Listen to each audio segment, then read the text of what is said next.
இறைவன் நம்மை ஆட்கொள்வதற்காக, அதாவது இனப்பிறவி என்ற சூழலில் சிக்காமல் நாம் இறைவன் திருவடியை அடைவதற்காக இறைவன் நம்முடன் நம் பிறவிதோறும் வருகின்றான். அவனுக்கு நம்முடன் வரும் வினை நீக்குதலே மிக அவசியமாகிறது.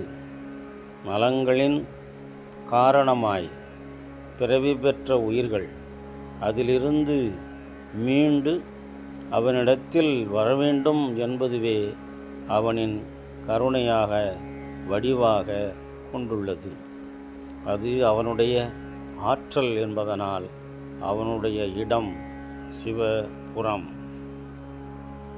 மலரியா நான் முகனும் காணாமலையினை நாம் போலறிவோம் என்றுள்ள பொக்கங்களே பேசும் பாலூரு தேன்வாய் படிரி கடை திறவாய் ஞாலமே விண்ணே பிறவே அறிவறியான் கோலமும் நம்மை ஆட்கொண்டருளி கோதாட்டும் சீலமும் பாடி சிவனே சிவனே என்று போலும் இடினும் உணராய் உணராய் கான் ஏல குழலி பரிசேலோரம்